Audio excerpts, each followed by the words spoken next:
After my 10-year-old broke his arm on the playground, we spent 6 hours in the ER while he cried. I texted, "We're at the hospital. He needs surgery tomorrow." No response. That night, my parents posted, "Best dinner with our favorite grandkids. My sister's kids." 2 days later, I had 33 missed calls and a text from Dad. "Stop playing games. We need you to fix this." I hit call, and I heard, "My name is Marcus. I am 39 years old. And if there is one thing I have learned in this life, it is that being dependable means being invisible." I work as a medical billing auditor for a regional hospital network. My job is finding mistakes in claims, tracking down overpayments, making sure government programs like Medicaid and Medicare are not being defrauded. It is detail work, quiet work, the kind of work where you sit in a cubicle for 8 hours and nobody remembers your name. But everyone remembers when you catch an error that saves the system $50,000. I have been doing this for 14 years. I am good at it. Really good. At home, I am a single father. My son, Tyler, is 10 years old. He has cerebral palsy. Mild, but it affects his balance and his fine motor skills. He cannot ride a bike without training wheels. He cannot tie his shoes without help. He falls more than other kids. But he is the brightest, funniest, most stubborn kid I have ever known. He loves dinosaurs. He loves basketball, even though he cannot dribble well. He loves his Aunt Vanessa, my younger sister, who picks him up from school twice a week and takes him to physical therapy. My parents lived 20 minutes away in the same house where I grew up. A 3-bedroom ranch with a big backyard and a deck my father built in 1998. My sister, Vanessa, lives 10 minutes from them with her husband and 2 kids, Madison and Lucas. Madison is 12. Lucas is 8. They are healthy, athletic, honor roll students. My parents adore them. I have always been the responsible one. The one who paid for things quietly. The one who showed up when nobody else would. When my father needed back surgery 3 years ago, I took 2 weeks off work to drive him to appointments. When my mother's car broke down, I co-signed a loan so she could get a replacement. When Vanessa was short on her mortgage 1 month, I sent her $1,500 and told her not to worry about paying it back. Nobody asked if I needed help. Nobody checked in to see how I was managing as a single dad with a child who needed therapy 3 times a week. Nobody asked if I was okay. I thought that was what family did. You gave without asking. You carried weight without complaining. You stayed quiet because love was not supposed to need recognition. 3 years ago, my parents offered to help with Tyler. They said they wanted to spend more time with him. They said they could watch him twice a week after school while I worked late or caught up on errands. It sounded generous. It sounded like the kind of thing grandparents did. They handed me a stack of paperwork. Medicaid respite caregiver forms. They explained that because Tyler qualified for disability services, the state would pay family members a stipend for providing respite care. It was legal. It was designed to help families like ours. I signed the forms. I did not read them closely. I trusted my parents. I thought they were doing this to help me, not to help themselves. For 3 years, they collected $850 a month. I thought they were actually watching Tyler. I thought they were picking him up, spending time with him, giving him the attention he deserved. But they were not. Vanessa was the one who picked Tyler up. Vanessa was the one who took him to therapy. Vanessa was the one who sat with him during his homework, who made him snacks, who listened to him talk about dinosaurs. My parents showed up maybe twice in 3 years. And every month, the state of New York deposited $850 into their bank account for caregiving services they never provided. I did not know any of this. Not yet. I thought I was the dependable one. The one who held everything together. The one who made sacrifices so everyone else could be comfortable. I thought wrong. It was a Tuesday afternoon in early October. The air was cool, the leaves were turning, and I got the call at 2:47 p.m. The school nurse's voice was calm but firm. "Mr. Carson, Tyler had an accident on the playground. He fell off the monkey bars. His arm is swollen and he is in a lot of pain. You need to come get him. We think it might be broken." I left work immediately. My hands shook on the steering wheel. Tyler hated pain. He had a low tolerance for it because of his condition. I knew he would be scared. When I got to the school, he was sitting in the nurse's office with his left arm cradled against his chest. His face was red and streaked with tears. His eyes found mine the second I walked in. "Dad," he whispered. "It hurts so bad." I knelt down next to him. I told him he was brave. I told him we would get him fixed up. I signed him out and carried him to the car. He cried the whole way to the hospital. The emergency room was packed. We waited for 2 hours in the lobby. Tyler leaned against me, whimpering every time someone walked by, and bumped his chair. I texted my parents. We're at the hospital. Tyler broke his arm. They think he needs surgery tomorrow. Can you come? No response. I texted Vanessa. Tyler's hurt. ER. Broken arm. Surgery likely. She replied in 30 seconds. Oh my God. I'm coming. Which hospital? She showed up 40 minutes later with snacks, a stuffed dinosaur, and a warm blanket from her car. She sat with Tyler while the nurses took him back for x-rays. She held his good hand while he cried. She stayed until midnight when they finally admitted him and scheduled surgery for the next morning. My parents never replied. Not that night. Not the next morning. Not during the 6-hour surgery. Not during the 20-hour hospital stay. 2 days later, I was scrolling through social media while Tyler napped on the couch at home. His left arm was in a bright blue cast. He was on pain medication and groggy. That was when I saw it. A photo posted by my mother at 7:32 p.m. on the night Tyler broke his arm. The caption read, "Best dinner with our favorite grandkids." The photo showed my parents at a fancy Italian restaurant. Madison and Lucas were sitting at the table with them, grinning. There were candles. There was wine. There was tiramisu. They had gone out to celebrate with Vanessa's kids while my son was crying in a hospital bed. I stared at the screen. My chest felt tight. My vision blurred. The next morning, my phone exploded. 33 missed calls. 12 voicemails. A string of frantic text messages from my father. "Marcus, call me. This is serious. Stop playing games. We need you to fix this. Call me right now." I sat on my couch with Tyler still asleep next to me. I stared at the messages. Fix what? What could possibly be so urgent that they ignored their grandson in the hospital, but called me 33 times 2 days later? I hit call. My father answered on the first ring. Finally, he snapped. "What the hell did you do?" I blinked. "What are you talking about? Do not play dumb with me. The state called. They are investigating us. They said someone filed a fraud complaint. They are asking for receipts, logs, documentation. They are threatening to freeze our payments. This is your fault." I froze. "What payments?" "The respite payments, Marcus. The Medicaid checks. For Tyler. They are saying we defrauded the system. They are saying we claimed services we never provided. This is insane. You need to call them and fix this." My mouth went dry. I remembered the paperwork. I remembered signing those forms 3 years ago. I remembered my parents saying they would help. "You have been getting paid to watch Tyler?" I asked slowly. "Of course we have. You signed the forms. It is legal. But now they are saying we committed fraud, and we need you to tell them it is a mistake." "Where were you Tuesday night?" I asked. There was a pause. "What? Where were you when Tyler was in the hospital?" "When I texted you. When I called." Another pause. "We were at dinner. With Madison and Lucas." "Yes. So what?" "Vanessa told us Tyler was fine. She said you had it handled." "He was not fine," I said quietly. "He was crying for 6 hours. He needed surgery. And you were eating tiramisu with your favorite grandkids." "Marcus, that is not fair. Did you ever watch Tyler?" I asked. "In 3 years, did you ever actually pick him up and spend time with him?" Silence. "Answer me." "Vanessa handles that." My mother's voice chimed in from the background. "She is better with him. She knows his schedule." I closed my eyes. My hand tightened around the phone. "So you have been collecting $850 a month for 3 years, I said slowly. "For watching a child you never watched." "That is not fraud," my father shot back. "The money goes to the family. It helps everyone." "It helps you," I said. "Fix this, Marcus," he demanded. "Call the state. Tell them it is a misunderstanding." I looked at Tyler sleeping on the couch. His cast. His pale face. His trust in me to protect him. "No," I said. And I hung up. I sat in silence for a long time after that call. The phone buzzed in my hand. More texts. More voicemails. I turned it off. Tyler stirred on the couch. He blinked at me, still drowsy from the medication. "Dad." "Yeah, buddy. Can I have juice?" I got him juice. I tucked the blanket around him.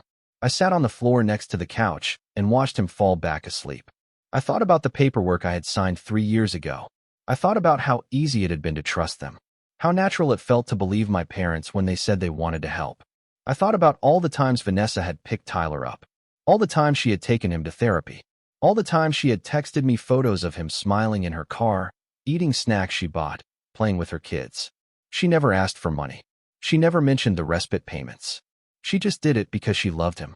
and my parents collected checks for her work. I felt sick.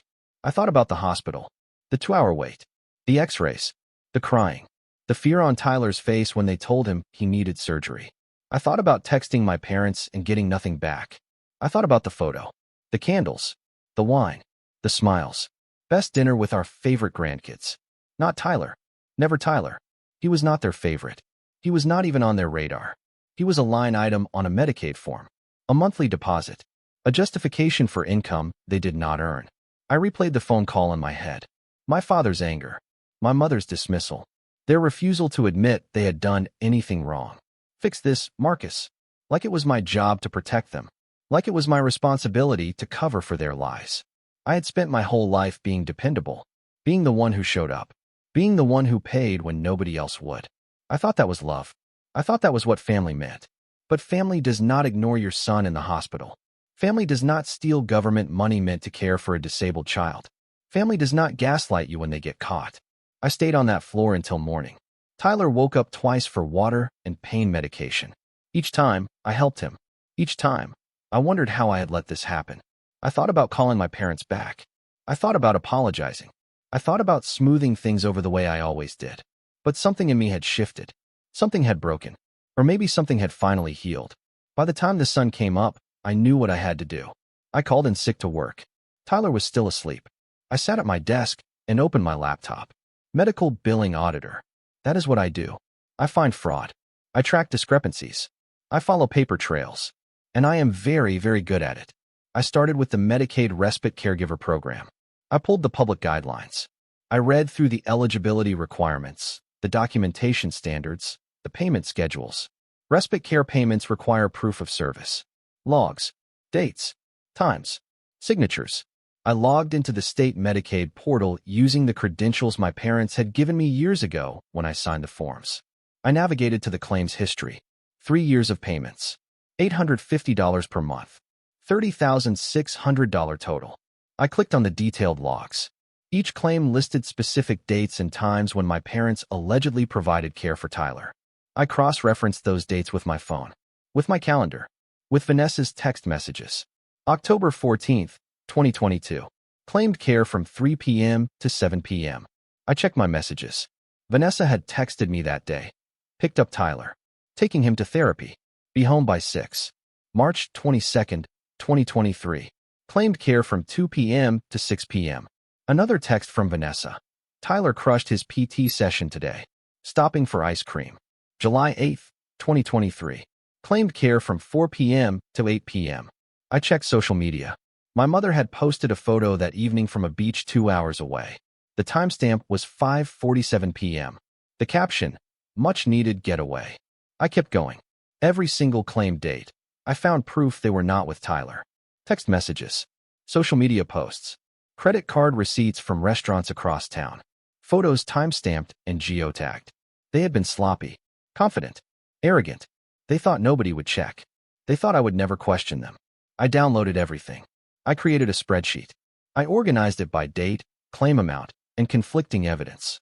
I compiled screenshots, receipts, and message logs. By noon, I had a 47-page document. I called Vanessa. Hey, she said. How's Tyler? He is okay. Sore. Resting. Good. I was going to stop by later with soup. Vanessa, I said carefully. How long have you been picking Tyler up from school? There was a pause. Since you asked me to, she said. 3 years ago. What? Did Mom and Dad ever help? Another pause. No. I mean, they said they would, but they never actually showed up. I did not mind. I love spending time with Tyler. He is my nephew. Did you know they were getting paid for it? Silence. What? She finally whispered. I explained it to her. The Medicaid Respite Program. The $850 monthly checks. The 3 years of fraud. She was quiet for a long time.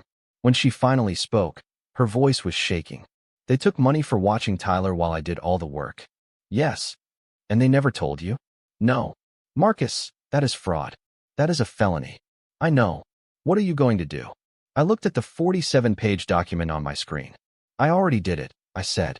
I reported them to the state yesterday morning. They showed up at my door unannounced the next day. I saw them through the window. My father's face was red. My mother looked furious. I opened the door, but did not let them in. You need to fix this, my father said immediately. The investigator called again. They are freezing the payments. They are demanding we repay everything. This is your fault. No, I said calmly. It is your fault. My mother stepped forward. Marcus, you are being ridiculous. We are family. You do not report family to the government. You committed fraud, I said. You stole $30,600 from Medicaid. Money meant to help families with disabled children. You took it while doing nothing. We provided support, my father argued. We were available if you needed us. You were at a restaurant eating tiramisu while Tyler was in surgery, I said flatly. My mother flinched. That is not fair. We did not know it was that serious. I texted you, I said. I told you he needed surgery. You ignored me. Vanessa said she had it handled. Vanessa has been handling everything for 3 years, I said. She picked him up. She took him to therapy. She spent time with him. And you collected checks for her work. The money helped the whole family, my father insisted. It paid for things we needed. Like fancy dinners? I asked. Like beach trips? Like the new deck furniture? He glared at me. You are twisting this. No, I said. I am stating facts. You filed claims for services you never provided. You signed logs that were false. You committed Medicaid fraud. And now you are facing consequences. My mother's voice rose. You are going to destroy this family over money? You destroyed this family when you ignored my son in the hospital, I said quietly. My father stepped closer. His voice dropped, threatening. You better fix this, Marcus. You call that investigator and tell them it was a mistake. I met his eyes. No, we are your parents. Then act like grandparents, I said. Act like you care about Tyler. Act like he matters. He does matter, my mother said quickly. Prove it, I said. Show me one text. One photo. One time in 3 years you actually spent time with him. Silence. You cannot, I said. Because you never did. And now the state knows it. My father's jaw tightened. You are making a huge mistake. The mistake was trusting you, I said. I stepped back and closed the door. They banged on it for 5 minutes. They shouted. They threatened. They begged. I did not open it. Eventually, they left. I stood in the hallway, breathing hard. My hands were shaking. But I felt something I had not felt in years. I felt free. The state investigator's name was Laura Finch. She called me 3 days after I filed the initial complaint. Her voice was professional, direct, and thorough. Mr. Carson, I have reviewed your documentation. It is extremely comprehensive. I need to ask you some follow-up questions. I answered everything. I walked her through the timeline. I explained how I had signed the paperwork 3 years ago without understanding what it meant. I explained that my sister, Vanessa, had been the one actually providing care. And your parents never disclosed the payments to you? She asked. No. Did they ever provide documentation proving they performed the services? I do not know. I did not have access to that. We pulled their submitted logs, she said. They matched the dates you flagged. We also subpoenaed their bank records and credit card statements. The geolocation data from their transactions directly contradicts their claims. I felt a strange calm settle over me. What happens now? We are opening a formal fraud investigation. If the evidence holds, we will refer the case to the district attorney. Your parents could face criminal charges for Medicaid fraud. They will be required to repay all funds received, plus penalties and interest. That totals approximately $45,000. I absorbed that. What about Vanessa? Your sister is not implicated. She was never listed as the paid caregiver. She has no legal exposure here. Good. Laura paused. Mr. Carson, I want to be clear. This process will be difficult. Your parents will likely hire a lawyer. They may try to pressure you to recant your statement. Do you feel safe? Yes. Are you prepared to testify if this goes to trial? I thought about Tyler. I thought about the hospital. I thought about the 3 years of lies. Yes, I said. I am. Good. I will be in touch. After the call, I sat at my desk and opened my email. I drafted a message to Vanessa. The investigator confirmed they are moving forward. You are not in trouble. Thank you for everything you have done for Tyler. I am sorry I did not see it sooner. She replied within minutes. You do not need to apologize. I love Tyler. I always will. I am proud of you for standing up. I felt my throat tighten. I blinked hard. That night, I received an email from the state. It was a formal notice that my parents' respite caregiver status had been revoked. All payments were frozen pending the outcome of the investigation. I forwarded the email to them. I did not include a message. 10 minutes later, my phone rang. It was my mother. I let it go to voicemail. She left a message. Her voice was shaking. She was crying. "Marcus, please. You are ruining us. We cannot afford this. The penalties alone will bankrupt us. Please call the investigator. Please fix this. We are your parents. We love you. Please." I deleted the voicemail. I pulled up the photo again. The one from the night Tyler was in the hospital. The candles. The wine. The smiles. Best dinner with our favorite grandkids. I saved it to a folder labeled Evidence. Then I closed my laptop and went to check on Tyler. He was sitting on the couch watching a nature documentary about dinosaurs. His cast was covered in drawings Vanessa had done earlier. A T-Rex. A Triceratops. A Stegosaurus. "Dad?" he said without looking away from the screen. "Yeah, buddy. Aunt Vanessa is the best." I smiled. "Yeah, she really is." He looked at me then. His eyes were clear, trusting. "Are Grandma and Grandpa coming to visit soon?" I hesitated. Then I said, "I do not think so, Tyler." "Okay," he said easily. "Can we have pizza for dinner?" "Sure." He turned back to the TV. I sat down next to him. I put my arm around his shoulders. He leaned into me, and I realized something. I had spent my whole life trying to be dependable for people who never valued it. I had sacrificed and given and stayed silent because I thought that was what family required. But real family does not require silence. Real family does not require sacrifice without recognition. Real family does not steal from children. Real family shows up at the hospital. Real family picks up the phone. Real family loves without conditions. I had real family. Her name was Vanessa. And I had Tyler, my son, my reason for everything. That was enough. 6 weeks later, the district attorney filed formal charges. Medicaid fraud. 11 counts. One for each false claim submitted over a 3-year period that could be conclusively disproven. The DA's office sent me a letter explaining the case. They had everything. Bank records. Social media posts. Credit card geolocations. Vanessa's testimony confirming she had provided all the care.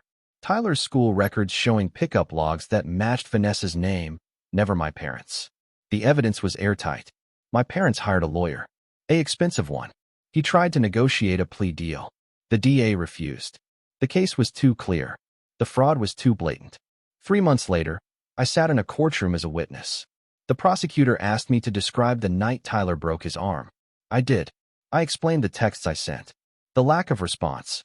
The hospital wait. The surgery. Then she pulled up the social media post on a screen visible to the entire courtroom. Best dinner with our favorite grandkids. The timestamp. The location. The photo. "Mr. Carson," the prosecutor said, "where were your parents while your son was in the emergency room?" "At a restaurant," I said. "With my sister's children." "Did they respond to your messages?" "No." "Did they visit Tyler in the hospital?" "No." "Did they ever provide the respite care they claimed to provide?" I looked at my parents. My mother was crying. My father stared straight ahead, his jaw tight. "No," I said. "They did not." The prosecutor nodded. No further questions. My parents' lawyer tried to cross-examine me. He asked if I had misunderstood the arrangement. If maybe my parents had provided emotional support even if they had not physically watched Tyler. I answered calmly. Clearly. Honestly. The jury took 4 hours to deliberate. Guilty. All 11 counts. Sentencing happened 2 weeks later. I did not attend. I read the results online.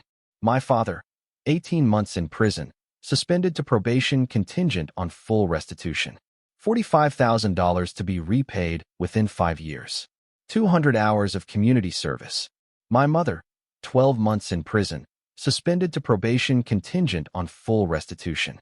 $45,000 to be repaid within 5 years. 150 hours of community service. Joint liability.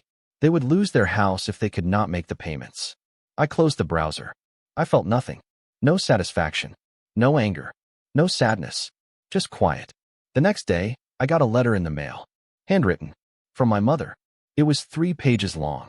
It was full of apologies. Full of explanations. Full of blame. She blamed the lawyer for bad advice. She blamed the investigator for being harsh. She blamed me for not understanding how hard things had been for them financially. She never mentioned Tyler. Not once. I read it twice. Then I put it in the shredder. Vanessa called that night. "I heard about the sentencing," she said. "Yeah. How are you feeling?" I thought about it. "Relieved."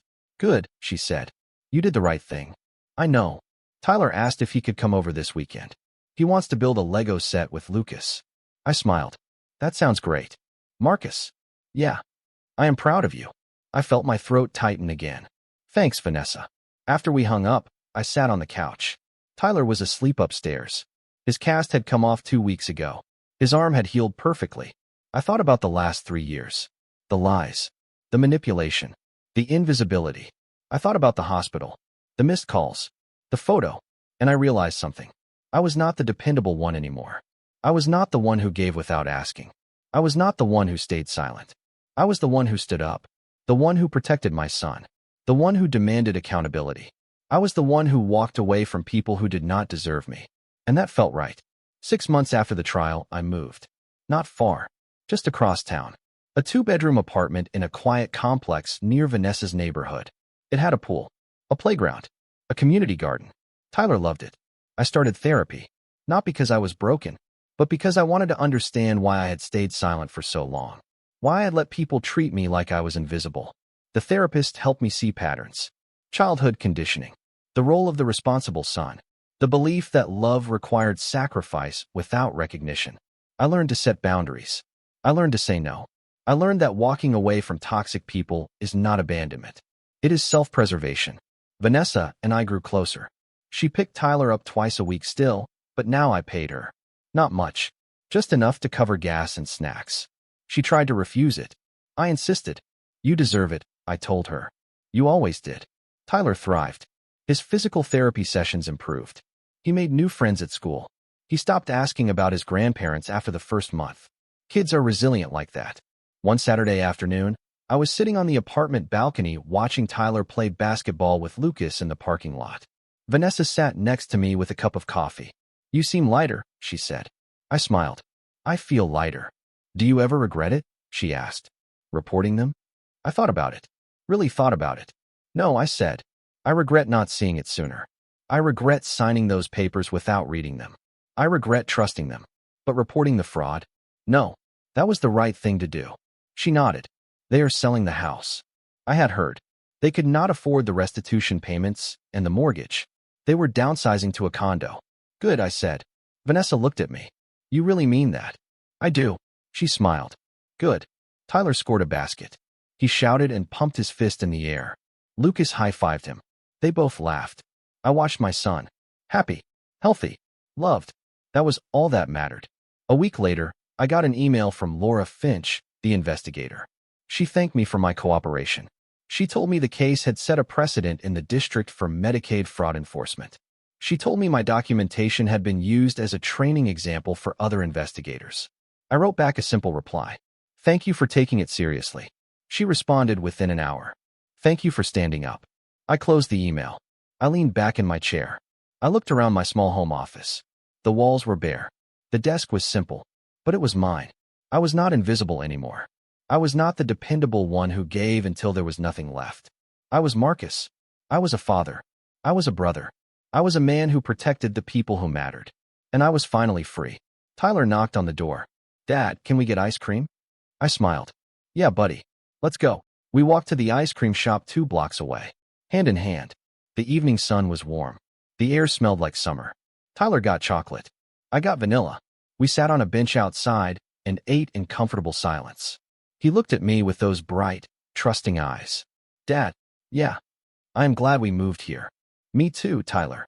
Aunt Vanessa says we can come over for dinner tomorrow. Sounds good. He grinned. I love you, Dad. I put my arm around him. I love you too, buddy. We finished our ice cream.